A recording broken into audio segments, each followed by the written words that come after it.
All right, let's do it live on a Football Friday edition of Cleveland Browns Daily. It's brought to you by Bally Bet, sports betting partner of your Cleveland Browns, now live in Ohio on 850 ESPN Cleveland. I am merely Bo. He is the great Z.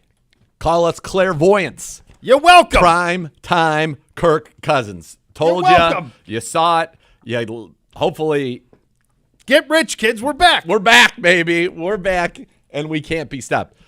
What a fun football game. It feels like offenses. That game at times felt like it was a 7-on-7 game with a lot of off coverage and people running very, very free. So fun to watch. Cousins throws for over 500 yards. Yep. It's crazy how different he looked in this game compared to the Steelers game. Yeah, and we said at the time player. the Steelers caught them at the best possible moment. They did, and I don't think that Cousins, because he didn't do anything in the preseason, so the Steelers game for him was kind of a preseason game. He was probably trying to test what he could do and what he couldn't on his body, on his leg, all of it coming off an Achilles. That ain't a problem anymore. The velocity is completely different. Totally The ability to drive yeah, the ball totally is completely different. He looked. I thought he was maybe cooked first 2 weeks. No more. No, I mean, he looked good. No. He looked good. They are one of the great what ifs because if you think about what they could have potentially done in the draft and what they did do. I guess if Penix is great at some point, that's what they're going to bank on. But they need you had an opportunity help to get best defensive player available in the draft, period. And they didn't. And instead, they drafted a quarterback who is not going to play this year and will not play next year, barring injury. Not only that, they likely had the ability to trade back in the first round. That's a good point. Get another pick that could have been a defensive player and draft a defensive player at 13, 14 and still get the first defensive player on their board. I think it was somebody said, oh, how gutless were the Falcons on Twitter. I'm like, they stopped being gutless the second they moved on and changed their regime, and got Kirk Cousins. They weren't gutless anymore. No, they became a serious franchise. No. And they're very good, but their defense is an issue right now, a significant one. I'll tell you this, something that I was surprised, when I'm watching these games, I'm always thinking like in my – if I was calling the game, I like to kind of say, okay, what would I would say here? And a lot of times I just say it, and, Kayla gets a big kick when sometimes they say what I just said, which I was like, all right, that's good. That makes me feel better. One thing happened at the end of that game that I have not heard anybody talk about. Go ahead. The person who lost, who is the most responsible in my mind for the Bucs losing that game is Levante David. On fourth down, you don't pick a pass off 15 yards downfield. You knock it down. Yeah. And then they take over at like the 20. Yeah. And then even if they lose 10 yards, they're still in comfortable field goal range. Yeah. Then they go up 6 and they win the game. But because he picked it and tried to run it back, that cost him about 12 yards of field position. And ultimately, because they then lost some yards, they were out of field goal range. They punt it back. That's a veteran. He should know better than that. Yards are more important than the ball. You're getting the ball. You're getting the ball. It's circumstances. And nobody said anything about that. I was stunned. As soon as he picked it, I go, shouldn't have picked it. Knock it down. Yeah, that's true. Yeah. If they kick a field goal and they're up 6, they win the game. They win the game. Yeah, no, that's true. Our guy, Kadero Hodge, who was always great every time he came in here. It's so cool. So cool to see. Love seeing Kadero. Anytime he came in here was with us. He ends up scoring the game-winning touchdown. We have the audio from 92.9 The Game's Wes Durham and Dave Archer. Here is the call on the Falcons radio network.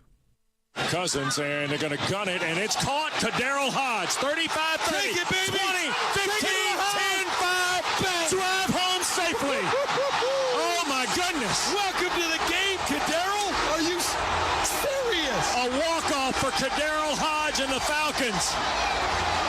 45 yards. That is a fine, Dave Archer. All right. That is a major All right, hold fine. on. Two things. Hold on a second. Hold on. Two things. Number one, watching it, it felt like he was moving at a different speed than everybody. His ability to accelerate was nuts. I also felt it seemed like everybody thought someone else was going to tackle him. Yeah, and then he was just, and then he was was like, gone. Oh my God, we can't catch him. Yeah. All right, number one. Number two, Gibbe, perhaps based on your comment right there, and based on basically every clip that we play, perhaps you're operating the outlier, in an outdated system. Perhaps, and I'm part of it. Perhaps it's an outdated Maybe you guys are all style. part of an outdated style. Yeah. That it's the See, yelling I over. will turn your mic off in a broadcast. Listen, if you, I will say that consistently You're not when moving we forward. play other teams Well, I audio. tried to find like 100%. the crazy. No, but I mean, Yeah. like you constantly get color guy jumping all over play-by-play. Yeah. Consistently get that. That's usually what I happens. just don't. I don't understand that. I like, understand if you're yours West as Durham well. this Yeah. morning, you're waking up. You're like, did I call that game or did Dave Archer call that game? They're a team, brother. No, not in that They're situation. like the Beverly Brothers. They must be, yeah. So it was thrilling stuff. Atlanta looked gorgeous in those uniforms. Yep. To that point, they showed clips of the first, like every game, and this was game 5. The first 3 games they wore the old ones, and they look like trash. Total. It's like it looks like a bad Create a Madden uniform. Just wear these every game the rest of the year. Be like, you know what? We're done. This is it. My boy The Al B ruse was house. is over. The proprietor of Grindhouse was in the house last night. He Yeah. was commenting how great they were.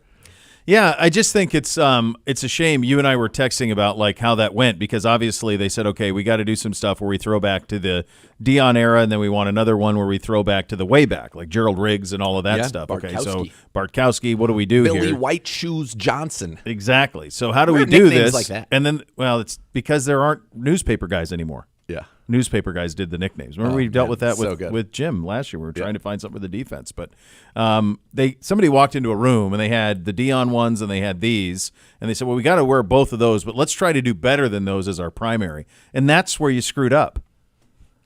So That's the screw up. This is what they should do. Keep the red helmet, keep the black helmet, the Yeah. old school, keep the Dion, keep this one, which is kind of a hybrid because in reality, Gerald Riggs days, they wore red jerseys This is with their those red helmets. This right? is their original look, Okay. way back. So Okay. the reason they have the gold is because that is in homage to Georgia Tech.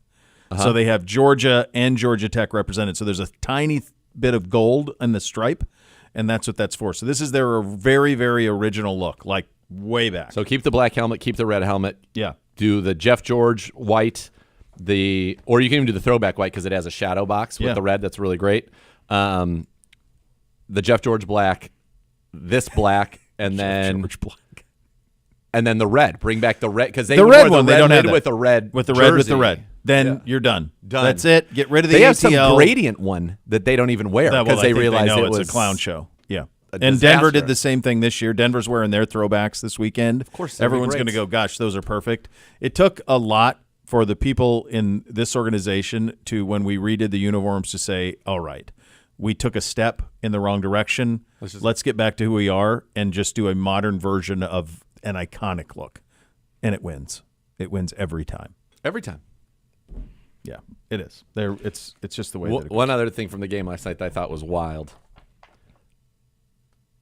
When they get a 5-yard delay of game penalty before Koo hits the kick to send it to overtime, they were all apoplectic. They're like, reset. And they're like, there's no reason to reset. But when you saw it, there was an official standing on top of the football. Right. Not allowing them to Not snap allowing it or it, do yeah. it anyway. It's becoming a real problem. It's a huge problem in college football right now because they wait for them to sub, and so they'll milk the play clock. Ohio State got to delay a game last weekend for doing this. They're like, we want to go. The official's standing over the ball so the other team can walk their team out to sub, and it's like, we're trying to snap the ball. If the guy's over the ball and it gets inside of, call it 5 seconds, then you've got to You got to get out, or he's got to reset get it. out. One of the two. Can't be both. But I they agree. threw the flag, and the guy was standing over. They couldn't have Yeah. snapped it.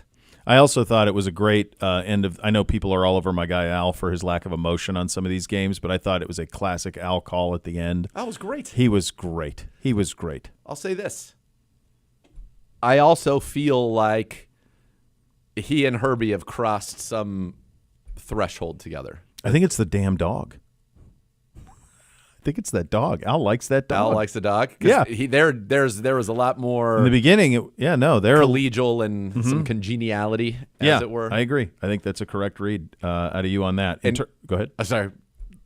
Sorry, but Kaylee Hardtongue asked some really hard questions. I thought it was like unbelievable. She's like, Kurt, why is the offense suck so bad?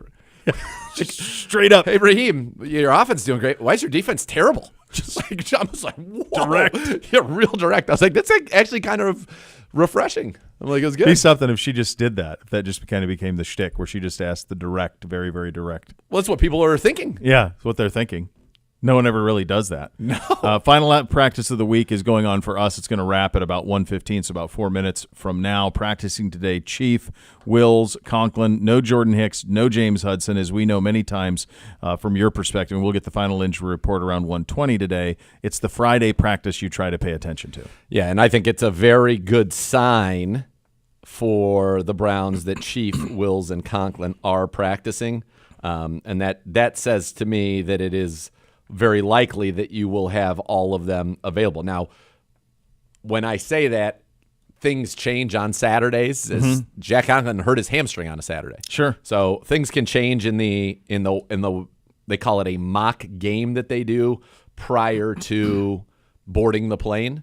But for the most part, I think that you've got a pretty good chance now of getting, Jack and Jed back. And if you do, what that allows for, DeJuan to heal, or they could say, you know what, DeJuan's the right tackle, which we've thought, even though he has been struggling just a little bit, that at least you get Jed back, and that hopefully can solidify some things for you. And then really you're just missing from what you thought your O-line would be. You're just missing now Wyatt Teller, the Pro Bowler, who hopefully will be back in a couple of weeks, and you have Zach Zinner in there. From their side, and John Keim reporting this, he'll join us at 2:15. Brian Robinson is trending in the right direction, but they're going to take it all the way to game day for a decision on him. Noah Brown and Cleveland Farrell are both out. Noah Brown's been good for them. Very good. He's good. He's a good player. He's a good player. He hasn't gotten the looks that others have, but he is. Z goes one-on-one with Grant Delpit. Coach Stefanski's live presser as well coming up. We're off and running on a Football Friday edition of Cleveland Browns Daily, 850 ESPN Cleveland.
Leaf Filter, the official gutter guard of your Cleveland Browns. Go to leaffilter.com/GoBrowns to schedule a free gutter inspection to receive your exclusive promo offer, or call 833-LEAF-FILTER today. And now here is Z with Grant Delpit. Very happy now to be joined by You're down. Grant Delpit. And Grant, here we are, quarter of the way through the season, although I know it's 17 games. It's not exactly a quarter. 1-3, not what anybody expected. How do you guys kind of take what you've learned early as we go into now a difficult stretch of our schedule, knowing, all right, we got to start winning some games here? Well, you said it, take what we learn. Of course, anybody in the world knows that we didn't want to start off like this. But putting that behind us, like you said, we're going to the second quarter of the year. And really it's just finding ways not to lose, man. It's like we're shooting ourselves in the foot a lot. We're losing games ourselves. And it's not that we're getting beat, man. 2 out of 3 games, I could say that we lost ourselves. So that's a big emphasis on us, and take care of what we got to take care of so that it don't come back to bite us.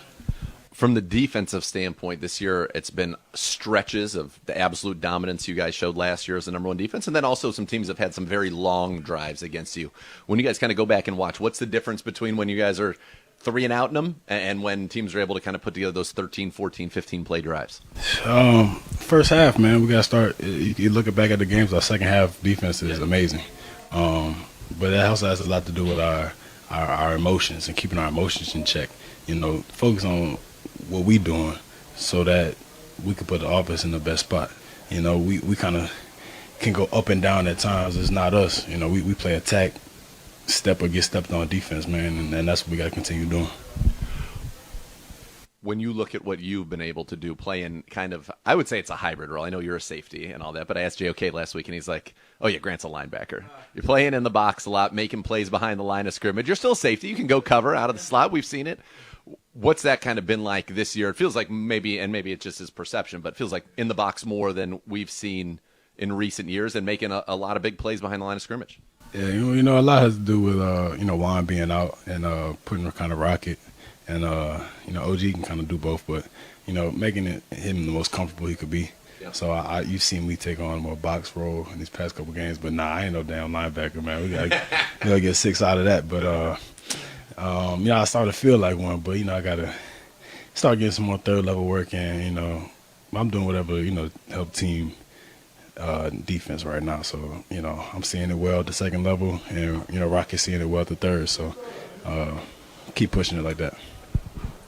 You're headed back now to Washington. Last time you were there, career high 2 interceptions in that game, played very well. So this is probably a good feeling going back there. What do you remember about that game and what you were able to do? That game don't matter, man. That game doesn't matter. It's the whole new offense, whole new quarterback, whole new coach, everything. Whole new everything. So it's a whole new team. But what did you do? You did a good job. You had some great reads in your cover too. You had some good drops. Come on. Yeah, I did. A whole new defense too. I mean, but sure. I guess that field was good to me, even though it was probably the worst field I ever played on. From the turf standpoint? Everything? It's like you just falling on ice. But, hey. It's early in the season. That was New Year's Day. Maybe it'll be a little bit better here in a warm October. It was good luck last time, so we keep it that way, yeah. All right, so you mentioned it. It is a new offense. It is a new coach. It is a new quarterback. They've been really good. They have more scoring drives than they've thrown in completions through 4 games. That's something that has not happened since the year 1973 in the National Football League. He's completing 82% of his passes. That's the best 4-game stretch a quarterback has had in the history of the National Football League. When you put the tape on Jane Daniels, LSU, what are you seeing from a guy who attended your alma mater? Yeah, I'm seeing a composed quarterback. I'm seeing a guy who make plays on the run, scrambling. I'm seeing an offense that gives him a lot of easy access throws and a lot of options. Ball out fast too as well, so that's why the completion percentage is so high. But hey, man, it's a playmaker on the other side. We gotta make our presence known as a defense, man, and show him something that he hasn't seen yet. So how do you guys do that? Is it as simple as we got to get pressure, we got to hit him, we got to get him off his spots, make him uncomfortable, play tighter coverage? How do you make him uncomfortable based on what you've seen, the way that 4 teams have played him and so far really have not had success? They're averaging over 30 points a game. Yeah, I mean, as far as his running ability, he has a lot compared to Lamar, who we see twice a year. But I feel like he's almost a better passer than Lamar at this point. and the offense they run. So attack. That's all I can say. Punch first, ask questions later. As one would say. But hey, man, it's time to go. So with offenses like this, RPO offenses, option offenses, stuff like that, it's just go. And then let your hustle, your speed dictate the play for them. We love to play man. When you play man against a running quarterback, sometimes you have to dedicate somebody to spy that quarterback. Otherwise, that's where those big kind of chunk runs happen. What challenges, and we're used to it with Lamar, so we have kind of that experience, but what challenges does that present, and how does that maybe impact what you're able to do as a defense? Yeah, I mean, like you said, it's no secret that we play man-to-man. They're preparing for it. We do what we do. It's a lot to do with the D-line as well, man. Keep them in the pocket. Kind of learned from last week. We kind of let Minshew get out a little bit on a couple plays, not too much. But, not them big step-up lanes. Kind of condense the pocket, make them throw over the top, make a mistake, those type of things. But, hey, speedy quarterbacks, they're going to get a first down or two. Sure. But we just got to limit that. When you look at their running game, they've done a great job on the ground. Brian Robinson, a big hammer. We're not sure he missed practice again today. We're not sure if he'll be ready to go in the game, but he's got 200-yard games. And they got Austin Eckler, who for years was phenomenal with the Chargers, 3 years with over 1,500 total yards, but a different style back. How do you kind of prepare for that big bruiser, but then a guy who's also shifty in an Austin Eckler who can catch the ball out of the backfield and make big plays that way? Yeah, I mean, it's the NFL, so I think teams have adopted to having one of each kind of back. So it's nothing the way that we haven't seen before. We played Brian Robinson before. We played Austin Eckler before. So it's kind of a good 1-2 punch to have going on. But we know that the team before us rushed for 100, the Raiders, they rushed for 150 yards. Why wouldn't this team try to repeat that? So that's something we got to take care of. When you went back and watched that, you mentioned the Raiders rushed for 150 yards. That's what they'd rushed for in the first 3 games combined. How are they able to do that, and what can be done to prevent that? Yeah, missed tackles, man. I think it's no secret. Everybody's honest about the missed tackles. Don't matter how good of a job I'm doing, it's a team sport. It's a team game, man. Everybody has to be on one accord from the corners. It's funny how it usually works. Corners cover, the best at covering, kind of, per se, the worst at tackling. Safeties kind of in between both. Linebackers kind of bad at covering, great at tackling. D-line, great at tackling, can't cover. So it's like it goes up and down that ladder, and it's like we got to even that out, with as far as the tackling goes, and just putting everybody playing pursuit, knowing where your help is. Don't not think you're alone. Don't think you got to make the tackle here, dive, jump off the boat and just, dive and stuff like that. So that's not us. We've seen it before. I don't know what it is with something in the water we were drinking, but just know that we're going to get it fixed. How hard is it, though, to work on tackling in a league where you don't tackle? You don't tackle other than on game days. Oh, yeah. No, I mean, listen, we're in the NFL, man, so I doubt that you made it here without tackling. It was a big knock on me coming out of college that I couldn't tackle. You can tackle just fine. You have a 100-tackle season under your belt. I don't think I've missed one tackle yet. So, hey, man, it's really a mind thing. Is it sometimes more about making sure that you wrap them up than just going and hitting somebody? Because these guys have such balance, contact balance, that when you hit them, they kind of bounce off. Yeah, that's true. And it's also an attitude thing and an emotion thing, man. You got to expect that he's going to be on the ground once I hit him. Like, it's not just like, oh, damn, like the tackle coming to me. It's like, yes, like the tackle coming to me in that aspect. So, yeah, let's go get him. So, we're going to get it fixed. What's it been like seeing Nick Chubb back on the field? I know has he been doing some scout team against you guys? He just did scout team today, and I told him I was going to give him a pop or two, and he said, bet, I need that. I, unfortunately, was not able to because I didn't get the opportunity. But, he looked good, man. He finished every run in the end zone. He looked like his normal self. Does that give like a little bit of a lift knowing what he's kind of meant to this organization? Even though he's on the other side of the ball, but how, brutal it was when he went down last year, but just seeing him back and knowing that maybe it's not this week, but that he's going to be back soon. Man, he's going to be back soon, man, and I can't wait to see that. We play at home in that crowd, and they introduce Chubb, man, that's going to give us a boat we need, the energy he brings. As far as on the field, he's a quiet guy out the field, but as far as on the field, man, this is what a team needs right now. But, saying that, we hold it down whoever we got out there, and it's not been good enough. But I try to tell the defense, I'm gonna be the one to provide the spark. I'm gonna be the one to be out there making plays, and y'all follow me, and that kind of elevates everybody else to make them want to make plays. So I try to keep that role too. I feel that from you right now. I feel like you feel that there's a need to step up, and there's a need to somebody to say, okay, this is how we have to do things if we want to turn this around, and there's too much talent here to waste it. Yeah, man, we wasting time. We ain't got time to waste. Grant, thank you for the time. Good luck this Sunday. Excited to see you back out there, and hopefully another 2 more picks there on that awful field. Awful field, man. Appreciate it. Always, man. Good talking to you. All right, there it is, Z with Grant Delpit. Coming up next, Coach from the Podium. You're listening to Cleveland Browns Daily on 850 ESPN Cleveland.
Dog Pound, dig into Wendy's new Browns Biggie Bundle all season long. Score a Junior Bacon Cheeseburger, 4-piece nugs, Junior Fry, small soft drink, and small Frosty for $7. Here we go, Brownies. Grab one from any participating Wendy's for a limited time. Anticipating the podium with Coach here momentarily. When we do, he will be presented by Vivid Seats. Purchase your official fan experience packages today for the ultimate game day. We'll be curious about that injury report, the 2 tackles, obviously. Gibbe, chief among the things I'm curious about. Yeah, I mean, the offensive line, obviously. I think one of the reporters said it best earlier this week. Give me a Jed and Jack update. It's Jed and Jack watch. Yeah, it's been that way all season. Especially now with this Hudson development where Hudson didn't practice yesterday and wasn't out there today during the media session. Yeah.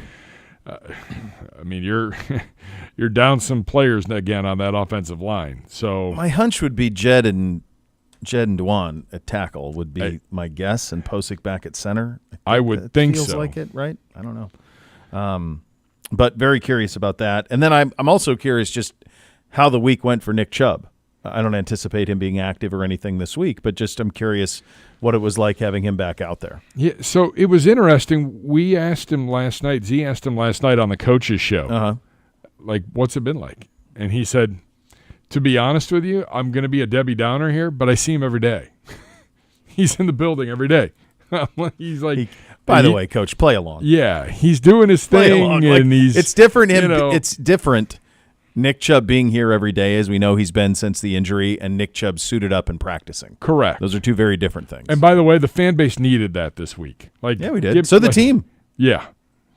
Like, we desperately needed that, to see that. Well, and I said earlier this week, like, what Nick Chubb provides from a practice perspective is an accountability. Like, Nick's out there, get out there and do your best. He's not vocal in terms of his leadership, but his leadership by example is without peer. So him out there going, that's going to be beneficial for everybody, and it's got to have lifted everybody up. Again, I don't see no scenario how he's active this week. I would imagine maybe next. We're talking offensive line, but also on the defensive side of the football. What are we doing with the linebacker situation? Yeah, no Hicks. It doesn't seem like. Momentarily. That there will be Hicks at the available for Sunday's game in Washington either. No, that is something else to watch for. Just from an injury standpoint, how we look in that part of things, we'll be interesting to see where that is. Here's Coach at the podium now. You're down. Okay, good week of preparation. Another day tomorrow. Have a walkthrough in the morning and then head down to D.C. Obviously, very good football team, like we've talked about all week. So we have to play really good football to try to get a win on the road. And with that, I'll take any questions. Even if you're not going to share them, do you feel like you know what your left tackle plans are right now, or does that go to tomorrow? Yeah, I think we have a decent idea that what you have to do when you're dealing with players that are coming back from any injury, you got to make sure that every day you're seeing how guys are feeling, how they respond to practice, those type of things. So we'll see how everybody does. That's really up and down the roster from an injury perspective. Did you see what did you see that you liked out of David? His 2 practice days this week. Yeah, that was the plan this week, to work Wednesday, Friday. I think he's working very hard to get back. Similar conversation. They'll have to see how he is tomorrow, see how he responds to practice, that type of thing. Back to the tackle, Kevin, with James Hudson ruled out, that's one less guy for you. Do you feel like you're going to have the health bodies you need without having to do anything, I guess, drastic? Like what? I mean, like if Jed can't go, then you got DeWan, and then, you know what I mean? Yeah, well, like, as you know, we have many options there. There's contingency plans if guys can't go, those type of things. But your roster is your roster. And so I'm comfortable with the guys that we have for sure. In terms of if Jack is ready to go, would he be a good candidate to start over there at right tackle? Yeah, potentially. And that's, with Jack, it's making sure that he's ready to go physically. And another guy, I mean, I've gotten to see him work out. I've gotten to see him try like crazy to get back and practice. So he's certainly a guy that when he's ready, we'll use him.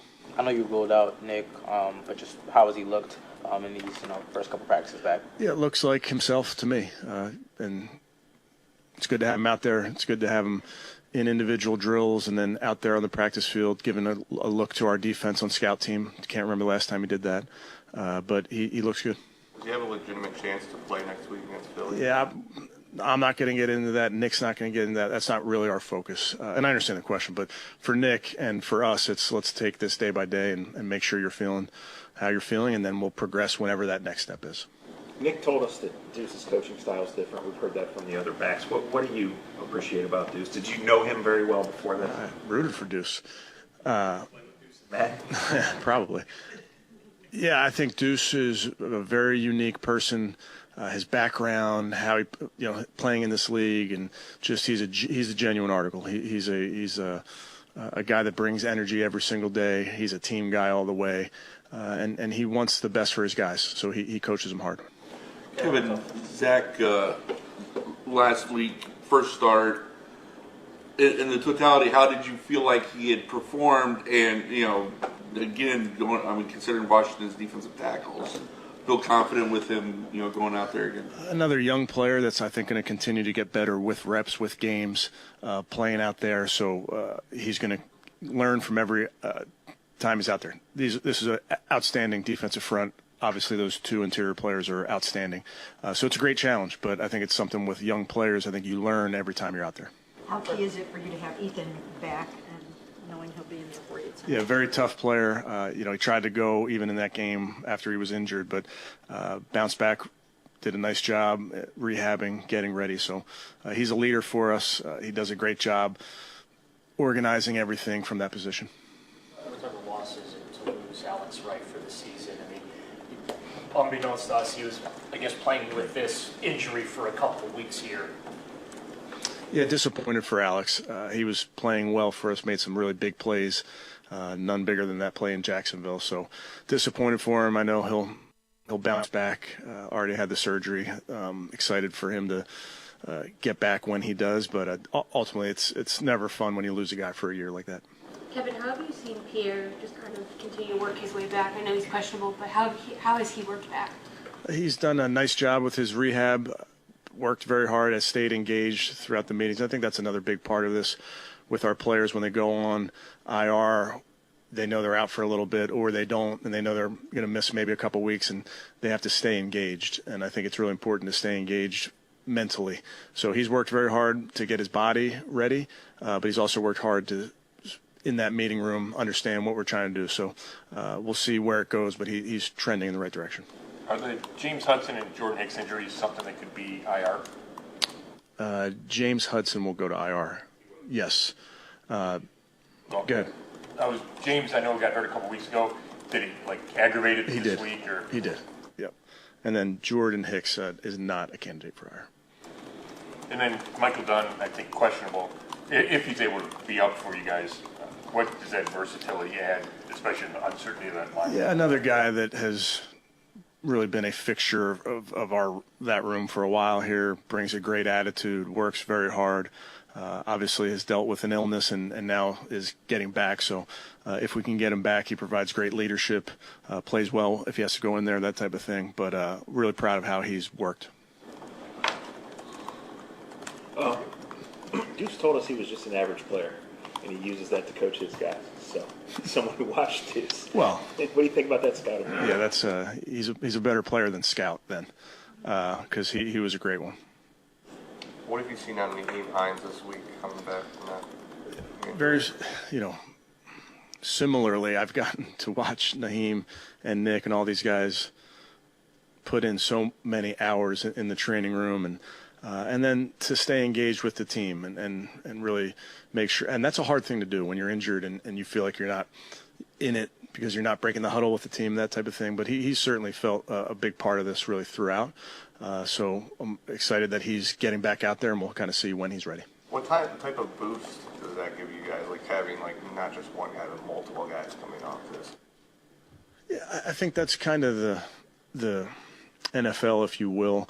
You go through the cycles of getting guys injured and then they get back. And I think it really is important for injured players to stay on top of it, stay with the team, when I say with the team, in the meetings, stay with it, in the meeting room, in the weight room, just because it can be hard when you're hurt and you're not playing. And those guys have really done a nice job. Kevin, all these obviously are important, but considering where you are right now, you mentioned earlier this week that your message to the team was go out, do your job, don't try and do too much. Just this week, how do you think guys responded to that message? Yeah, I think big thing obviously is how we play on Sunday, and for us to play well, we have to just do our job. So the preparation's been good, and then got to take that practice field to the game field. How about? Do you have evidence this week in practice that the tackling is going to be better on Sunday? We worked at it, so that's certainly, you achieve what you emphasize. So we've tried to work at a bunch of different things, Mary Kay, really in individual pre-practice, post-practice things that we want to get better at. How do you work at that? Because you don't tackle, obviously, for safety reasons, but just how do you work on tackling without physically tackling in practice? There's drills, there's different pads that you can use, tackling dummies. But it always comes down to very specific techniques. And I think our defensive coaches do an outstanding job of teaching those techniques. We just got to, again, it's taking the practice field to the game field.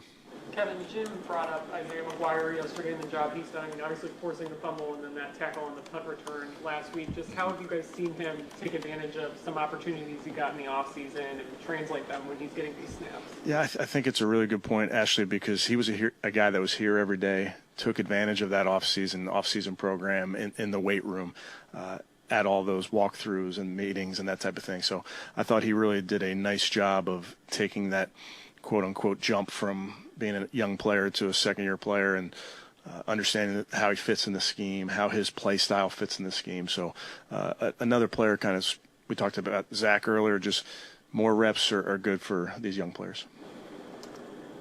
You know, I got to ask you, obviously, the Phillies pulled a tough matchup with the Mets. Mm-hmm. How are we feeling? Good luck to Topper and the Phils, and good luck to Coach. Do you say Coach Voter? Yeah, don't call Coach. For Voter.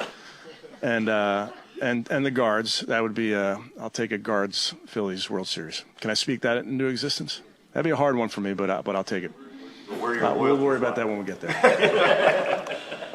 All right, thanks, guys. Yeah, all right. Thank you. You're up.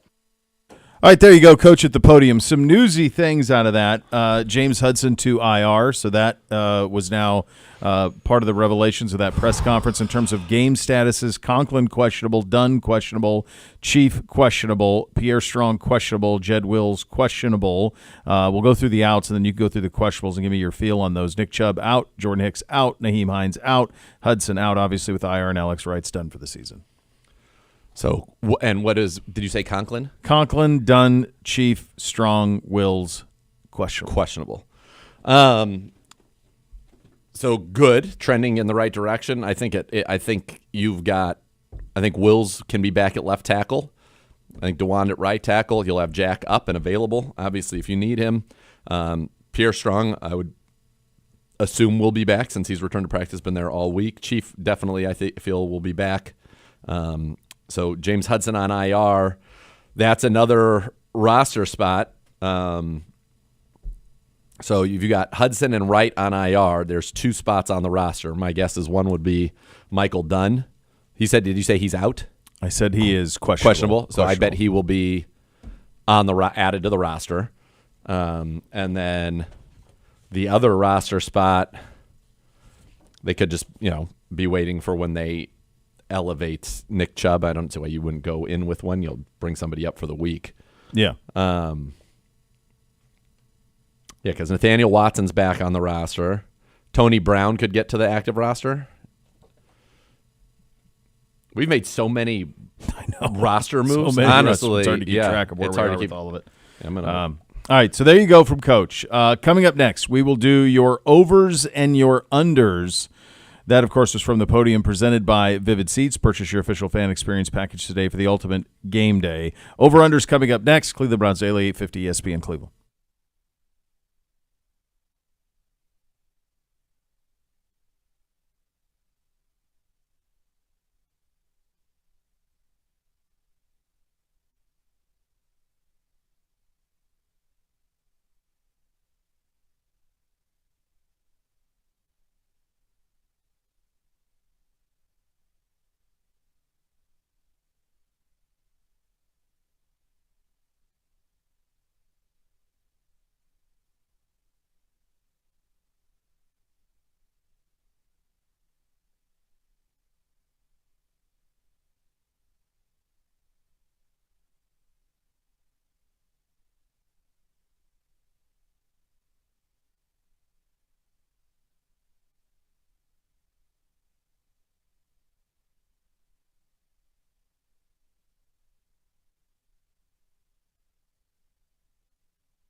A quick update from the beat. Coach Stefanski misspoke. Alex Wright is going on IR. That is true, but still to be determined on Hudson.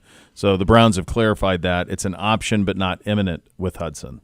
Got it. So that's the coach said so in his presser, but then there's been a clarification from the organization here on James Hudson's availability going forward. But it will, as of right now, will not be placed on IR, but it is an option. Time for a little over-under fun.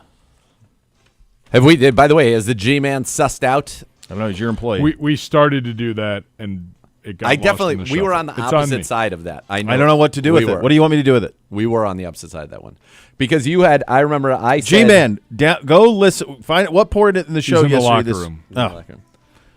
Oh. Stevie! We got open locker room right now. I'd say let's count it as Uno! Let's count it as I had it, and then It'll if we be. have to. We're not going to count it anyway. We'll just leave it as it is, and it is the burden of proof of the G-Man to prove it otherwise. That's his one job. So we won't even go into what you guys were a week ago. As it stands right now, Gibbe has a 1-game lead. As it stands right now. So now, if this one question goes the other way, way, I'm either up 2 or we're tied. No. You're either up one or we're tied. or you're tied. I thought this one goes opposite. I had Minshew's yards low in my mind anyway because I thought of that the whole time during the game, and you had it over because we were going to be smoking them. But I'm pretty sure. Maybe not. Yeah, we were going to be smoking them. Sweet. There's a hot take exposed. It's a lot of cold. I think it's a cold take. The over-unders have not been kind because we have not delivered. No, it's been. And so, brutal. you guys thinking that we are going to be better than we are, and then it hasn't. The only thing that we've done well on the over-unders has been sometimes the sacks, interceptions, fumbles, and then last week Deshaun. I'm 0 for 4 on the point total. Yeah. It's bigger. It's bigger this week. Well, so they're averaging 33 a game. Yes, they are. All right, time for a little over and under. Zagura, this one goes to you first. Looking for a completion percentage for Jaden Daniels, the superb rookie from Washington. Your over-under number is 75.5. Under. Not against our defense. No way. He is at It'll be the first time. 82 on the season. It would be his lowest. He's not been under 75 yet. Since he was at LSU is what I was going to say. But yes, it's been a long time. 75.5. For his completion percentage. Yeah, I'm gonna it could be right around there, but I think maybe closer to 70 than 75. I want people that are driving around under. right now, or if you're at home watching on the YouTube channel, for Nathan to repeat what he just said in terms of 75.5 is an over-under. If he goes under, which you both say he is, it will be the first time, what? In the NFL. Correct. In his pro career. 75%. He's completed 75% of his passes and run for more than 35 yards in all 4 games. And the only other person that's ever done that in a 4-game streak ever was Lamar Jackson in his MVP season in 2019. Just think of rounders. Nobody's check. Yeah. Nobody's ever done it. What you're I don't doing. believe in 5 games. So I think he could be unprecedented stuff. It's time for a comeback to Earth Day for the commies. You'd like to think that we're the defense to do that. Over, under. All right, Gibby, you're going to get a 4 for 3 here from our perspective. Okay. So this is total yards accounted for. Their 3, you get McLaurin, Robinson, and Ertz versus our 4, Ford, Judy, Coop, Chief. Redskins 3 versus our 4. So this could change. I'm sorry, if Commanders. What's-his-face doesn't play. If he doesn't play now, if Robinson doesn't play, he's playing. Eckler just becomes Robinson. Okay, that's fine. That's fine. Yeesh. 3 for 4. Robinson's going to play. Ugh. So the over. I think I'm going the commies. So over. Is there a time limit on this? Over. Browns. Next. Don't you tell me about a time limit, Mr. Pontificator. Sorry, I cut you off there, Gibbs. You're good. You're good. All right, Dr. Z. It's been a day, Gibby. It's been a day already. Where? We are all having that day. Here you go. This is for you, Dr. Z. A QBR of Deshaun Watson. A QBR, not a quarterback rating. I don't even know that. This would be higher. His previous high was 36. What's the over-under? 40.5. Over. Fine. Can we just do a rating over Yeah, and under 100? well, Let's do rating over under 100. Well, that's too high. Every Just quarterback that's faced them's had agitated a right quarterback rating of 100 or more. All right, hold on. I gotta. You better see get what's a yourself fair under number control here. before 2:30. If you want to do the QBR, that's fine. What? That's fine. We're on I don't fire. know. I feel like you're worked into a shoot. I think I'm actually in a shoot. In the middle of one. I mean, I might be in a I work. don't blame you given what's not a going work. on, but All right, let me find a number that's appropriate then, because I don't think it's 100. Fine. If you want to use a rating. 92.5. His QBR in the season's 23.9. So I just like that's not even anything that we can keep track of in the game. Oh. Like they have the quarterback rating, like that's part of our stats package during the game. all right, so you want to be able to track. You want to be able to, to match it. Okay, all right. So here we go. I don't even know how they calculate it. QBR. Yeah. All right. Sorry, now I'm having to redirect. All right, here we go. Can I just get a How rating? about up, 90.5? His rating for the season? I want a game log rating, and all I get on the Espen. Oh, here we go. All I right, think here his we go. best I got it. was last week. He actually was better against the Giants. All right, fine. 90.5. Over. Gibby. this is for Deshaun quarterback Watson's rating. Every quarterback rating. who has his faced previous them, high is 89.5 against the G-Men. including Daniel Jones. Every quarterback who has faced them has had a quarterback rating over 100 this season. Let's go over. Over. All right. Next. Please. Over, under. The kid doesn't throw interceptions. He's hard to get to. The number's a low one. It's 3.5. Sacks, interceptions, fumbles. Over. Come on. Let's get this. So they're averaging 2.5, 9 sacks, 1 giveaway. I can't take this. We haven't hit on this. I haven't hit on this. I don't think you've hit on this. I think I may have hit on this last week. I think, but I think I went under. Ridiculous. I can chart that. Let's go. I think you forgot the re at the beginning. Win the damn game. It sounded like you forgot the re. You did get it last week on the under. Yeah, under. Under. Over. Let's go. 3.5. Tired of this. Over. Next. Over, Now he's working me under. into a shoot. Damn it. All right, final one. The actual Dr. Z, 43.5. The biggest one we've seen. They're going to score in the 20. So if we're going to win this game, we've got to score in the 20. So it has to be over. Well, it could be 41. It could be 21-20. No, we're going to score in like the mid 20s. Over. Just a little bit over. Over. All right. There could only be one difference then this week, so we'll see what has happened. You guys agreed on all the rest of them. What is the number, while we're in the middle of this, what is the score that if you say, if we get to that, we win? 40. That was serious. We are not scoring 40. We're not scoring. No, but as you said, is that what number do we score? Do I think Would you be like, I guarantee okay, I guarantee a win? What's the number that you're like, if we get there, Fine, I like our 36. chances? So it's got to be a lot. For a guaranteed win, like we cannot lose if we hit this number. No, but if I told you right now, we score 27. That's the number I was curious about. better Like, than- is 27 the number that if you score 27, you got a hell of a shot? I think we have a better than a 50% chance at 27. All right, there you go. Get your keys to the game, your Sunday forecast as well. John Keim going to join us at 2:15 behind enemy lines, and of course the scores. The second hour of the program is up next. You'll listen to Cleveland Browns Daily on 850 ESPN Cleveland.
Are you ready to give your home the facelift it deserves at Renew Home Exteriors? They've got the deal you've been waiting for. Right now, no money down. Get 0% interest for 5 years and on all roofing and siding jobs. Combine your roofing and siding projects, and Renew's going to take an additional 5% off. That's right. No money down, 0% interest for 5 years, and 5% off when you knock out both jobs together. Don't wait. Upgrade your home and save big with Renew Home Exteriors. Visit RenewEstimate.com to book today.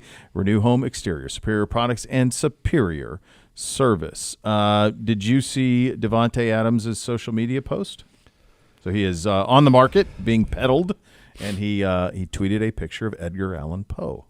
What does that mean? On his Instagram. Maybe he likes poetry that's kind of dark. Does he like the Ravens? Kev. Well, sorry. Yes, I believe that's what it's about. I think that's what it's about. It's been a day, brother. I know. It's been a day. Not great, Bob. Not great. Don't love it. We got to worry about. We have to worry about ourselves. No, we got to worry about everybody. We got to worry about everybody, pal. We don't play the Ravens for a while. We need to beat the Commanders. What are you, coach? We're on to Washington. We're on to Washington. You gonna keep it in the room? We're on to Washington. Assuming that he would probably want to go to New York most, and then beyond that, I thought New Orleans as well. So where did he post it on his Instagram? It was on his Instagram. Pelissaro has it. Great. I see the picture. I just feel like if you're going to do that, why not just put it doesn't require detective work. Why not just put the Ravens logo up there? I think they enjoy the fun of it, don't you? I'm not having fun. You know what I mean? Well, I know we're not, but I think that they probably enjoy a little bit of the fun that comes with that, is my guess. I think what he should have done, which is a little more obscure, is put a picture of former ECW and WCW wrestler Raven up there and just had him in his pose. That would have been better for me. That's a deep cut, though, I think. Well, that's the point. That's a little more subtle. Do you think? You think more? That's more. Yes, this is a little hit over the head. Let me ask you something. Do you think people who are predominantly on Instagram would know Raven the wrestler more or Edgar Allan Poe by sight? Neither. Is it just because it's an old picture, so then you know what it is? Yeah. Could be. All right. Would you know Raven if you saw a picture of Raven the wrestler? I don't think so. I don't remember that at all. I told you. He was great. I had two stints. I had little kid, which kind of the last WrestleMania I remember is the first one I remember was probably Hogan and when was Hogan and Giant? What one's that? That's WCW, so it would have been No. Oh, Andre the Giant? WrestleMania 3 or 3 4 somewhere in there. 3. So I remember that one, and then the last one I remember was Hogan Warrior. Okay, and then I didn't pay attention to it again until college, and at that point I was more WCW than WWE. You wouldn't recognize if that. No, that doesn't. See, that would be good. That's what you should have done. Height of NWO. So I didn't watch any of Rock or Austin or any of that live. Oh man, really missed out. None of that live. Yeah. That was it. So I had those two windows. So no, I don't know who that guy I once is. ran into the Raven at a restaurant in Atlanta. He made his home in Atlanta. I was surprised the size of the actual Raven that they have on the sidelines there in Baltimore. That thing's large. Yeah. That's a big guy. It's not anything I want. No. Your forecast at Northwest Stadium on Sunday at Kick is a high of 77 in bluebird skies. It will be pandemonium. Is October the new July? I don't know. I'm for it, though. Keep it as long as we can. It rained all last week. I'm for it. You guys were out west. The problem is the weekend sucked. If you said to me, you can either have the current September, October, or it started to get cold in October and was not, it was the tail end of summer in September, but we had a nice May and June. Sure. I would take that. Of course. Even But we April. can't have that. We don't get nice doesn't things. line up We don't get nice things in April and May. We get nice things in September and October. So I feel cheated when I have a week of rain like we had last week. Then I feel cheated of the only good time of year that we have, where we have no humidity, low humidity, cool nights, sunny days. That's where we're at, brother. You ready for your keys? As ready as I'll be. Dr. Z! Folks, this one is pretty simple for the Browns. Let's start with the most important down in all of football. Third down. This is a battle between the number one third down offense of the Washington Commanders. They are 23 of 43, 54%. And the number 7 third down defense in the league of the Cleveland Browns at 31%. And then you flip it around, and it is a battle of the number 32, that's the worst, third down defense in the league of the Washington Commanders, giving up 55%. And the number 32 in the league, third down offense in the NFL of the Cleveland Browns, converting at just 21%. The team that can be better on third down, both offensively and defensively, is the team that will win this football game. So that's number one. The Browns have got to be the better team on third down. And while I don't think you'll be able to stop necessarily the Commanders at your normal rate, if you do, that would certainly be useful. You have got to convert third downs at a significantly higher rate than you currently are. In fact, you could go so far as to say you probably need to double what you have been doing, which is just 21%. So that's where those things stand right now in terms of how you're going to go out and win this game on third downs. Number 2, this team has not taken away the football at all. They have not had a single interception this year. They have 2 fumble recoveries. The Browns cannot give the ball away. The Browns have given it away 5 times. This is a team that does not take it away. Hold on to the football. When they're on offense, they really don't give it away, but one of those things that's kind of how the ball bounces, right? They have fumbled on average once in every game. They have not lost a fumble yet, have the Washington Commanders. They have just 1 interception on the season. So that turnover battle is going to be massively important in this game. And then you talk about the things that we can clean up, that we can control. My key is do not beat yourselves. What does that mean? Penalties that either stop your offensive drives or extend theirs. Can't have that. Dropped passes, let alone drop passes that turn into turnovers. Can't have that anymore. Okay, that's number 2. And then number 3, defensively, you have got to tackle. You cannot miss tackles. The Browns are missing tackles. It comes out blocking and tackling, and that's the other thing. Give your quarterback some time. The Browns have got to, if the Commanders go out and beat the Browns, and by the way, they certainly are capable of doing that. Favored to do so, Coach. They went into Cincinnati and beat them. They went into Arizona and slumped them. That's fine. But you cannot beat yourself anymore. This is a very important game for the Browns, and those are the keys. You've got to be the better team on third down. You've got to be the better team in the turnover battle. And then you cannot continue. I'll add missed extra points in there. You cannot continue the self-inflicted wounds that have plagued this football team through the first quarter, even though it's not quite a pure quarter, quarter of the season. Little things upon little things upon little things upon little things become big things. That's what we've seen over the course of the first month of the season. Going to 1-4 would feel, quite honestly, borderline insurmountable. Catastrophic. So you're at that point. You have no margin for error. The margin for error was lost when you lost to the Giants. It was lost when you lost out in Las Vegas against the Raiders. So it's gone, and now you need to just go beat somebody. And unfortunately, it's a team that's red hot and is playing at home. And it's going to be rap. It's going to be quiet. It's going to be happening. We got John Keim up next. My hunch is they haven't had anything like this since RG3 was there, and kind of the magic of all of that. I'm guessing it stands up to that and holds up to that quite well. Boost your game day this season with the Bally Bet Sportsbook app. Place your first bet at $25. You get $150 back in bonus bets. Bally Bet, official sports betting partner of your Cleveland Browns. All right. RG3 through 4 games. Yep. 2-2, Daniels 3-1. Passing touchdowns, interceptions, RG3 4-1, Daniels 3-1. Quarterback rating 103.2 for RG3, 107.4 for Daniels. Time sacked 9 for RG3, 9 for Daniels. Rushing yards 234 for RG3, 218 for Daniels. Jeez. Rushing touchdowns 4 for RG3, 4 for Daniels. I mean, it's like a mirror. Also speaks to how good close. RG3 was those first 4 games, because like quarterback rating, all that stuff was harder to come by then. Yes, he was 69.4% completions, 8.6 yards per attempt.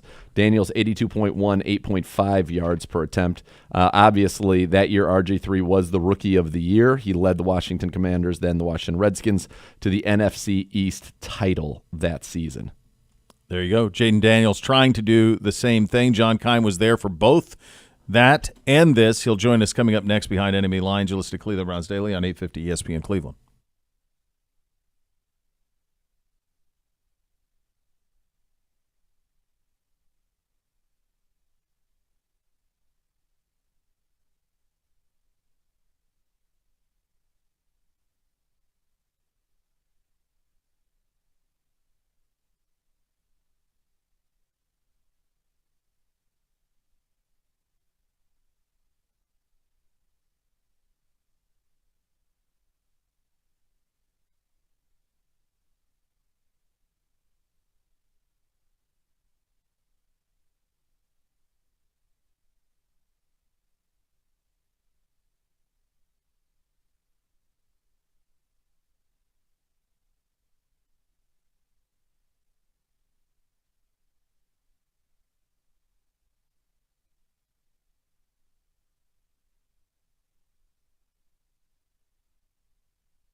Elkin Oaks Serious Injuries and Serious Lawyers. You call 1-800-ELK-OHIO for a free case review. Elkin Oaks, proud partner of your Cleveland Browns as we go behind enemy lines. And when we do so in Washington, we only do so with John Keim, ESPN.com, NFL Nation writer for the Washington Commanders. He joins on the Twisted Tea Hotline, brought to you by Twisted Tea Hard Iced Tea, official sponsor of your Cleveland Browns. Keep it twisted, Cleveland. John, thank you so much for taking the time. This is the most anticipated Washington football team home game since when? Oh, my goodness. Well, a long time. I mean, you might have to go back years, decade, right? Mm-hmm. I will say a couple years ago, they were 7-5 and had the Giants coming in on Sunday night. And the fans, it was 2022. So the fans were just starting to believe in them, and then they laid a big egg. But the difference between this time and that time is, I think, first of all, Jaden Daniels, the excitement around him is off the charts. Like a couple years ago, you thought that maybe they could squeak into the playoffs, but you really still didn't have your quarterback that you needed. And the specter of the owner, too, hung over it. Mm-hmm. So, like, the fans, you may have heard, did not like the owner, Dan Snyder. And so I think all that kind of caused some to maybe, like, you kind of embrace them with one arm. Now they're doing it with two. And so I think this is the – I mean, people have been talking about that. Like, they can't wait for the game. And they're excited to finally have maybe a home field advantage. Players are talking about that. Fans talking about it. So it is definitely one of the most anticipated. You may have to go back to like 2012 to find one that would surpass it. What has been your reaction to the historic nature of the start of Jaden Daniels and this offense in terms of more scoring drives than incompletions, highest completion percentage in a 4-game stretch anybody's ever had, 2 games without where every drive was a scoring drive. And I saw the stat, and I'm sure you have too, that when you add up the career, including postseason, of Manning, Brady, Mahomes, and Breeze, they've had 2 such games in their careers, and he did in 2 out of his first 3. I mean, what do you make of this? Oh, you guys didn't expect this? Shame on us. Yeah, I would say, so a couple of things. I thought Daniels was going to be a good quarterback. You could just, it was what you saw on the field when you're at practice, when you're in the spring and the summer, but also what you heard about him. Like, his approach is 1,000% the right one. And just the things that he works on, the extra work that he does walkthroughs by himself at 6 a.m., things like that. Like, that stuff adds up to a guy who has talent then having success. But this is above and beyond what I think anybody would have expected. And, I mean, they haven't had a top 10 offense here. So I think the last time they were top 10 in both run yards and points was 2012. So, like, it's been a really, really long, bad stretch of bad offensive football. So you couldn't have anticipated this. You still look at, I say that about Daniels, but then he's still a rookie. You still have a new offense. There were questions about the offensive line, questions about the number 2 receiver, et cetera. So, like, it did not add up to, 40 points a game. It didn't add up to that. So they're ahead of schedule. There are a lot of reasons for it. A lot of it comes back to him. But I'm not surprised that he's playing well. Just to the degree that he is nobody could have expected that. No, John, and it goes beyond even Daniels, who's been just historically superb to start a career, but it's also like Dan Quinn. From here, that didn't seem like a very inspired choice to be a head coach, and it obviously was in Atlanta for a long time. And then Cliff Kingsbury, who was kind of on the scrap heap, calling ball plays offensively. When was there a sense in camp or anywhere along the way this offseason where you thought maybe this combination would all work, maybe if even not to this degree? Well, I will say about Dan Quinn. So when you go way back to the coaching search, and during that time, there were a couple names that would always jump out, like Ben Johnson was the flavor of the month at that time, and et cetera. But when I would talk to people around the league, it was unanimous in terms of like the number of coaches or ex-players or whomever who had played for Quinn or knew of him or coached with him. The recommendations for him were off the charts. So I always felt like that he would be a good hire for this place. And I say that because, and maybe if you go get Ben Johnson, but Ben Johnson is not hiring the same staff. And I think Quinn put together a really good staff. And I think that the staff has tons of energy, and that is something this place desperately needed.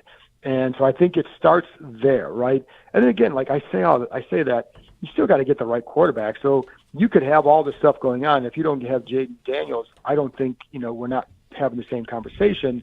But I would say that the atmosphere here has been tremendously better. And I do think it starts with Quinn, but the staff he hired, again, tons of energy.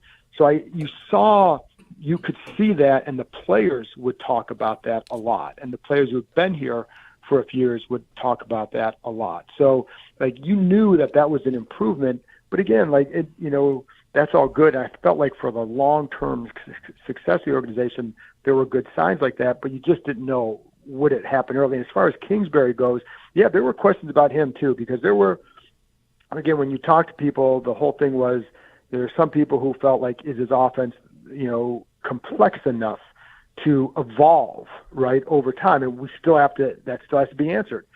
They also brought in guys like Anthony Lynn, former head coach, offensive run game guy. Brian Johnson, who'd been the Eagles OC, brought him in. So it's kind of like his offense is kind of a collaboration of his predominantly, and then what those guys brought in, and then some LSU concepts that Daniels ran in college. So, and I think the feeling has been with Kingsbury is that maybe he's just better as an OC. Mm-hmm. That where he likes to come in at 4 a.m., watch film, get your workouts in, get to work, be working all day, watching film, etc. He doesn't have to worry about the head coaching stuff, and I think that can sometimes trip guys up. And again, we're only through 4 games, so let's see how it evolves, because that was a knock on him in Arizona, was the second half of years. Right, teams caught up. Might catch up. How do you adjust?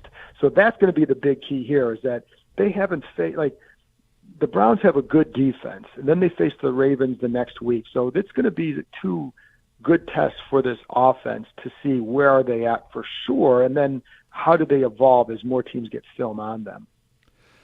Talking with John Keim, covering the Commanders. John, when you think of, and we talked about how improbable this offense is, you think about a Dan Quinn defense. He was brought in here, right? A defensive-minded head coach, right. Obviously the famous, cover 3 in Seattle. And then here you come and you look at the stats, and forget even from the results, but they're playing more cover 2 than anybody in the league. They're kind of middle of the pack in terms of cover 3, which is kind of his staple. And then you look and you say to yourself, okay, worst team in the league on third downs. That's a surprise. Every quarterback that's faced them's got 100 rating. They've given up 10 touchdowns. They have no interceptions.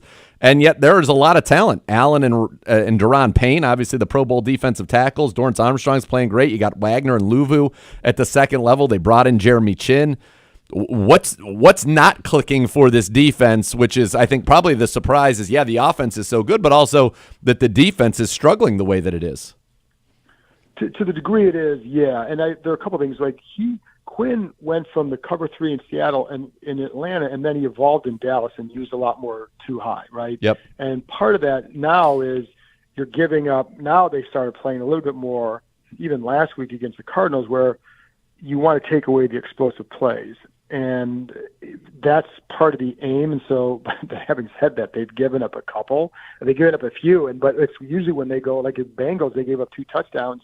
2 long touchdowns, but they were both when they were in a cover, single high safety. So that is, so the 2 highs fits them a little bit better, but the problem is stopping the run. And they've gotten after the passer. They got after Kyler Murray very well last week. They did a good job getting after Baker Mayfield in the opener. The problem is they couldn't get him down. So he would get outside the pocket and make big plays because of it. Like that, they could have had 4 or 5 sacks in that game. He just kept getting out of it. The Giants are, you guys saw the Giants, like what they do, and, Daniel Jones. But so the pass rush is, and actually in that game, the Giants were using heavy max protection, right? So that hasn't helped. I think the pass rush can be a little bit more consistent, and Luvu is a good blitzer. Allen and Payne have not had the noisy starts that I think they were hoping for. They've been okay and pretty good at times, and then other times it's just like they're not. You don't feel their presence, so they haven't been consistent. So I think it shows up too in the run game in particular. Like, you can run on this team quite easily. That to me has been the biggest surprise. The fact that they're like, I didn't expect them to be like a top 10 defense by any means, but I thought they'd be better. And I think it's the run game. Like, they're giving up over 5 yards a carry, and it's consistent. So that the gaps get wide. When the linebackers are actually playing pretty well. It's just that it's not cohesive. Like, when you watch the Browns play defense, or a good defense play the run, like, they're filling gaps. Like, these guys are leaving gaps open. Sometimes a guy gets out of it a little bit wide to the left, a little bit wide to the right. Now you got a 4-foot hole versus a 2-foot hole, right? And it's harder to fill. And so, like, that's the stuff that's going on consistently. But they played the pass better last week for sure, but they still have problems on the run. So that's going to be the thing to watch as they go on here this season. Is Tress Way bored? I've talked to him a lot about that, and it's like I would say this, no, because he's been here since 2015, and I think like there was a point on the sidelines the other day that he said he looked at Terry McLaurin and they just kind of gave each other a high five, and it's like, man, this is fun. So these 2 guys who've been around here for a while, and it's the garbage they've endured. It's not just the losing, it's the losing plus congressional investigations plus an owner who fans despise, and and all the other all the nonsense that came with all that. Like, that's what they've endured. So to now it's just football, and then they see a quarterback like Daniels and they're winning. It's like, I think he will take this over any past season so far. As he says, like, he's a really good holder too. So he's getting on the field. The more they score, the more he's on the field. He's a holder. Well, listen, and he's done a great job. Austin Seibert was a draft pick of our organization here. 10 for 10 on the season. Obviously had the game where he went 7 for 7 when they beat the Giants in that one. How's he doing? No attempts over 50 yards yet, but it seems like he's maybe found a home as well. Yeah, I mean, listen, that first game, 7 for 7, and only one of them was over 33 yards. So it wasn't. But if he misses any of them, they're not 3-1. So he's done a good job. And I think it's funny because they've had a parade of kickers. They had Brandon McManus, who had the lawsuit filed against him for what happened to him in Jacksonville. That was recently tossed out. But when that happened, they ended up cutting him.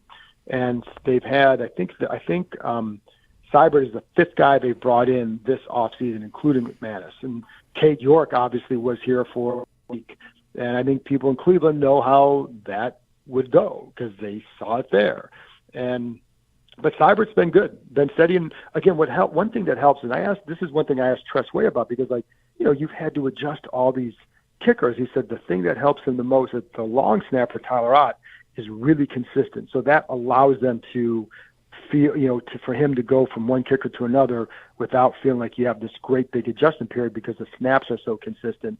But Seibert's, perfect so far. Get you out of here on this, John. It's been a long time. This is one of the great franchises historically in the history of the league. This is the place of the bandwagon with Tony Kornheiser back in the 80s and 90s and all of these championships with Gibbs with different quarterbacks and all of it.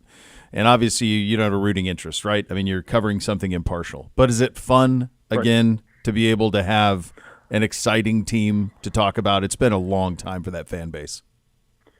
You don't think I was enjoying watching 16 points a game on offense? I mean, it's because what's fun, and listen, I grew up in Cleveland, so I know what it's like there too. And there's a lot of similarities between these fan bases where it's a lot of passion, and they've been through a lot, both sides, right? And so you can understand what it means to the fans. And just as a reporter, it's a lot more fun to watch a guy that's really good in action. If you're a Cavs reporter, and I'm not comparing Jaden Daniels to LeBron, but or anybody like that, but you want to watch guys and cover guys who play at a high level. It's just more enjoyable, and then more people care what I have to say. I have a podcast, more people will listen. So there's an energy that comes out of that I think as a reporter, it's fun to be around that. Not that you're right, you don't root for anything, but it certainly makes your job sometimes easier. As opposed to the last few years. And again, I know how, I know how sports fans are. I mean, again, grew up in Cleveland, a Guardians fan, but there's a toxicity that comes sometimes with a fan base where it's been negative for a long time. And you don't, even though it's nothing, it's not necessarily directed at you, but it's it's a toxic energy, and it's not as conducive to maybe enjoying the game day experience. I'll just say that. That's a good way to put it. I mean, you want to go, it's much fun. Better, last year. Yeah, it is fun. And you go 2012 when they had Griffin and they won 7 in a row, that was fun because for me, I'm going back every game and watching the game, every game, right, to see what happened, what went. And it's just more enjoyable to see, why is it that this works versus why do they suck? And, or you're in December and it's you're watching a string of exhibition games, essentially. Yeah.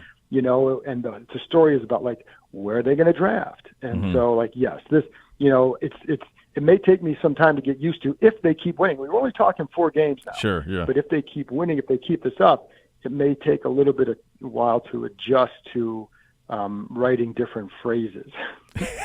Absolutely. Great talking to you, buddy. Thank you so much for the time. My pleasure. Thanks for having me on. All right, that's John Keim, ESPN.com, NFL Nation writer for the Washington Commanders. We'll do the scores coming up next. You'll listen to Cleveland Browns Daily on 850 ESPN Cleveland.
Fill your game day cooler with the refreshing taste of Twisted Tea, hard iced tea, smooth, fresh, brewed tea, 5% kick of alcohol. Look for the bright yellow cans. Twisted Tea, keep it twisted. Twisted Tea Brewing Company, Cincinnati, Ohio. Please drink responsibly. Time for a little segment we like to call Do Pay Attention to the Scores. Well, we're red hot. I think we're back. 1-0, baby. I think we're back.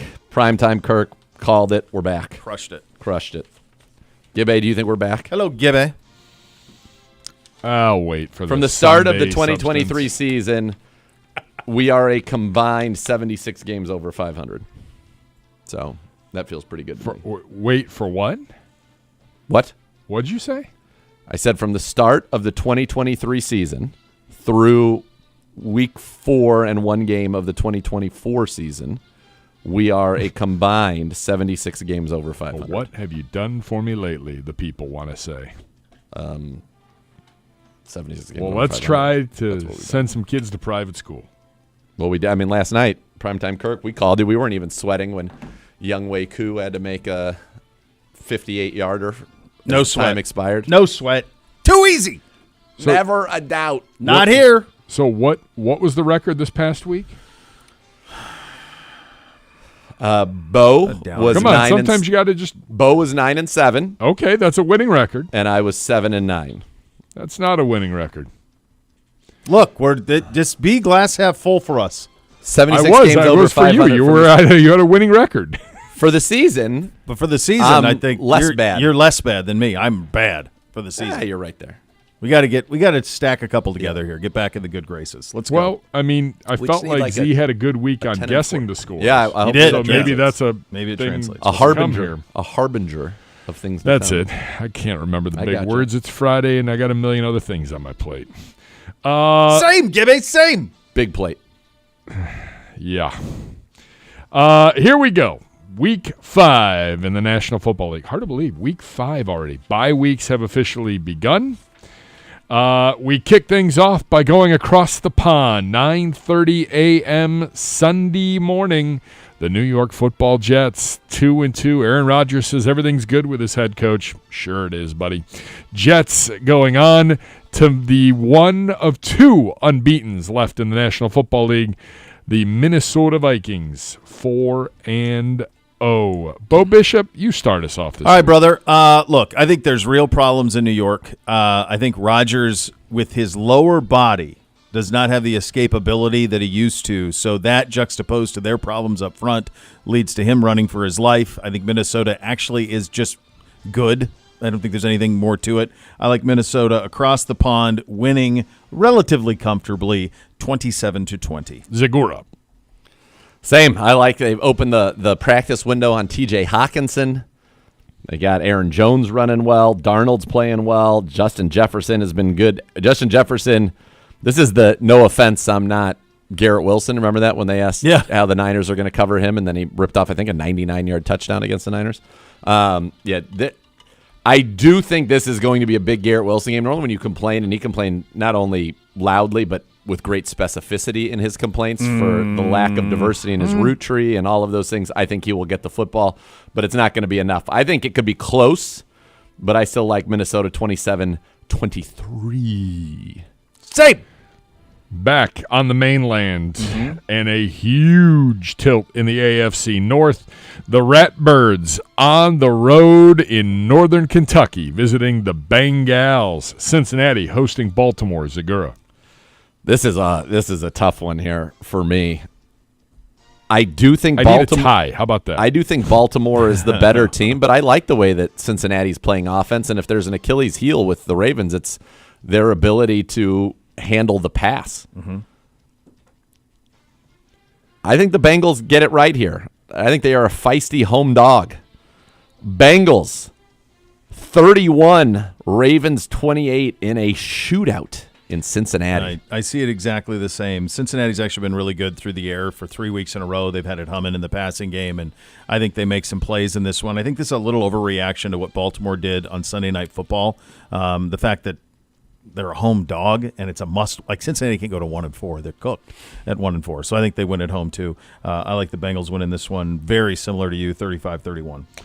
Can the Buffalo Bills circle the wagons after a tough loss to those Ratbirds? The Bills 3-1. They will be without 4 big-time players, Shakir, the wide receiver, defensive tackles Ed Oliver and Austin Johnson, and safety Taylor Rapp.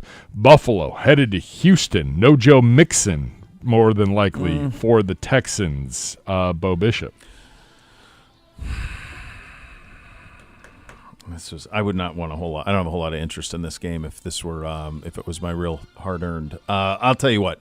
I think this one, much like a little bit of an overreaction to Baltimore in the Cincinnati game, maybe a little bit of an overreaction the other way with Buffalo. I still think Buffalo's really, really good. Something's just not all the way there early on with Houston. They're winning despite of it, which leads me to believe they'll be good down the road. But I like the Bills outright in a bit of a shootout, 35-33. Texans haven't been right, but they're finding ways to win, and I think in many ways they were built to win this game. And you know who this game is immensely personal to? Stephon Diggs. Yeah. Immensely personal. And I think you're going to get – so far, he's in the phase of his relationship with the new team where it's all hunky-dory. Everybody loves everybody. It's kumbaya. Yeah, I like the Texans here. They were built for these kind of games. I think they're going to find a way against a depleted Bills team to get it done. Could be a Fairbairn field goal that's the difference. But just as they did against the Jags, they're going to find a way here. Texans, 29. Buffalo, 3. Beatdown. There won't be a beatdown. Interesting. 23. This was a candidate for the inmate game of the week. It is not the inmate game of the week, however. There's way worse. Yeah, boy, we'll get there. Carolina on the road. Carolina's only win this year on the road, of course, in Vegas. Carolina in Chicago to battle the Bears. Earlier this week, Micah Parsons on his podcast was like, the Bears shouldn't have gotten rid of Justin Fields. We'll throw a little gasoline on that fire. It's a weird thing for a Bears Cowboy to be hosting the Panthers. Nathaniel. I like what Andy Dalton's doing in Carolina. I like it a lot. The Bears are good. It just has not – I like their defense, but it just hasn't really all come together maybe the way that we had expected. Perhaps this is the week that it does, but I think Dalton does enough to keep it close. The Bears win this one, 174-172. Yeah, this is it's really close, really tight on that line. I do think Chicago maybe turned a corner oddly in the loss to Indy, where they were able to move the ball a little bit and then to get a big home win against the Ramets. This is right on what I think it's going to be. You said 174, 172. Yeah, I'm going to say 174, 169. Bears. The Fighting Yellowstones are in the armpit of America, Jacksonville. It is the Colts. It is the Jags. The Yellowstones. How many people, by the way, refer to Jacksonville as the armpit of America? I don't think many. It's just giving. Fresno's. You hear Fresno referred to as the armpit a lot of California. Places, well, there's one armpit. You got to have another one. Yeah, so another pick one. It's another Jacksonville. one. No Jonathan Taylor for the Colts in this one. Bo Bishop. Is Jacksonville just going to lose every game they play? This number, just forever. This They're number just gonna lose stupefies forever? me because the Colts have won 2 in a row. They have. No Jonathan Taylor, though. If ever there was a time for Jacksonville to win a damn game, this has got to be it. If not, then I think you could be firing everybody, and maybe they're just really, really bad. So I like Jacksonville winning this one. I'll take the Jaguars 24, Indy 17. Right. There is no reason for them to be favored. Who's playing quarterback for Indianapolis? Sounds like Flacco, isn't it? I think it's Flacco. Oh, baby. But no Taylor. Flacco on Pardon My Take. I'm excited to listen to that. That should be fun with the fellas. Yeah. And Joe Flacco. I'm with you. Jacksonville has who's not taking Indy in the points, right? I mean, Jacksonville doesn't beat anybody. That's where all the action is. So this is another one of those, and this happened last week, and we ended up right on this, where the vast majority of the public bet is on the Colts, and yet the line has moved 2 points in the opposite direction, which tells you that the people backing the Jags are the whales. Jags by a billion. Joe Flacco. You live with Joe Flacco. You love him. Maybe a little pick six here. Jags get it done. Next, the inmate game of the week. This is it. There is a chance OBJ and Raheem Mostert could play on modified reps. Does OBJ throw it? We know he does, but like Dolphins visiting New England. Zagura. Yeah, I just can't believe that the Dolphins can be this bad for this long. Like, at some point, it feels to me like they're going to, you get Tyler Huntley, another opportunity. He'll be better. The guy's a Pro Bowler, for crying out loud. Same. They've got to win this game. They have just so much more talent. They're going to find a way. Dolphins win it. Pitchers duel 2-0. Yeah, samesies. I see it exactly how you do. Like at some point, even if you run Wildcat with Tyreek Hill, fine, do that. Whatever. But New England has nothing. No. We go to 4 o'clock, and the 4 o'clock slate, kids, not great. We'll kick things off with the Fighting Pedros. 2-2 on the football season. 49ers hosting the feisty Arizona Cardinals. Bo Bishop. Feisty Arizona Cardinals indeed, but they got drilled at home last week by Washington. I like what San Francisco's doing right now. They're going through a lot of injuries, but I think that they will be efficient. I think they'll handle their business. I really like that this is just one crooked letter, not a crooked letter point, plus something else. So I like the Niners winning by 8, 28-20. Dude, Brock Purdy's the best quarterback ever. My dad's been sending me a bunch of articles. Better than Joe. Better than Joe. He'll mention him in the same breath. Definitely better than Steve Young. Way better than Steve Young. I think everybody knows that. Duh. Goes without saying. Yeah. Duh. My dad wants Ayuk gone, by the way. Nate, can't even wear the right color shorts. I think he did it on purpose. I'm like, okay. He's like, so he wants to trade Ayuk for Devontae Adams. I said, Dad, you don't trade big contract guys you just signed to get older. No. And Nate, Ayuk's saying he's still good and getting open, but if you're getting paid $30 million, get more open. I said, well, Dad, in Kyle's offense, Kyle kind of coaches these guys like, if they do this, here's where the ball goes. Yeah. So if they're focused on stopping Ayuk, it's going to go to Juwan Jennings or Debo or Kittle. If that's what teams are trying to do, that's where the ball's going to go. And Purdy's great at operating the offense. Yeah. And he's like, I think Purdy's tired of his crap. He's not throwing on the ball anymore. I'm like, okay. I said, Dad, I'm sure as soon Purdy's as he's the personification for everything. It's correct. Everything he wants. It's in correct. Life. Yes. So yeah. great. So Niners by $1 billion. Yeah. Pedro's on it. He's right. Onward we go.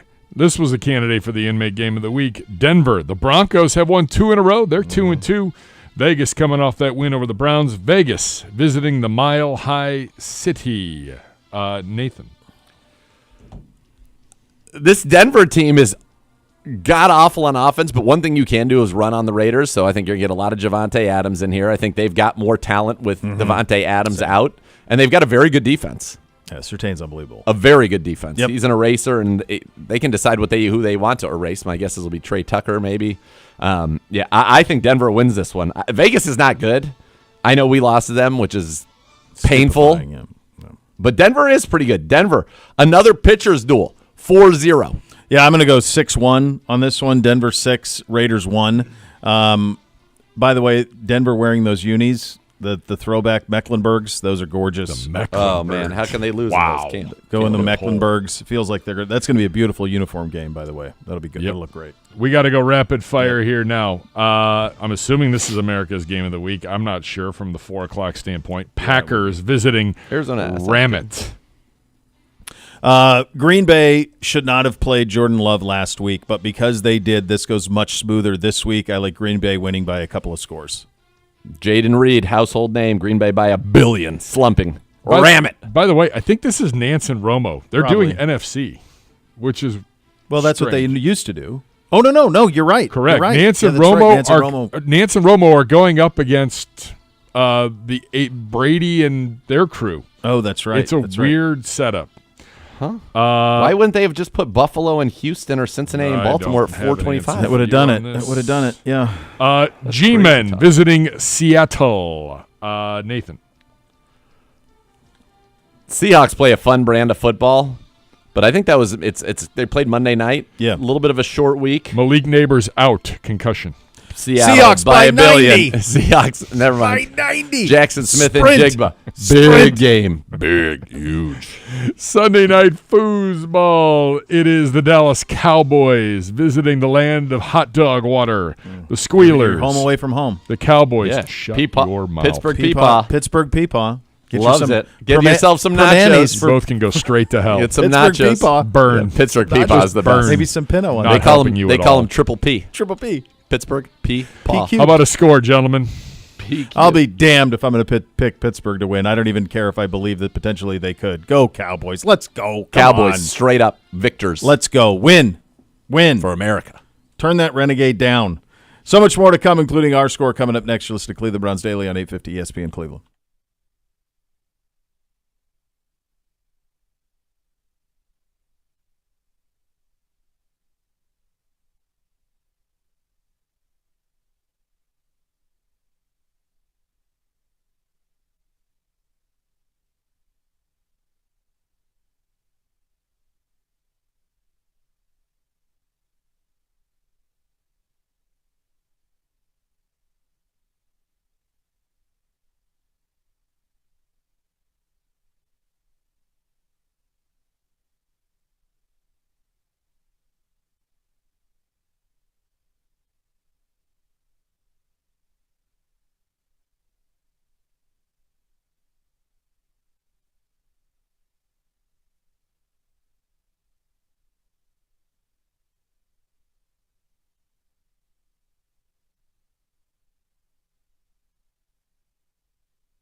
All right, us at Commies. We got to do it. We have to. The time is now. Go win a game. Go win a game. By Browns hook or crook. Get it done. 27, Washington 21. 27, I think. I like that number that you went with there. I think that's the one to 30, pay attention 30. to Sunday on the University Hospitals Cleveland Browns Radio Network, 9 a.m. Browns Game Day with Ken Carmen and Gerard. Then at 11, it is Andy and Tyvis on the kickoff show, and then kickoff from Northwest Stadium. Z, Siciliano, Gerard. Go Guards. Big game 1 tomorrow. There you go. Go Bucks as well. Go Guards. All right, there you go. The next level's coming up next. Cleveland Browns Daily, 850 ESPN Cleveland.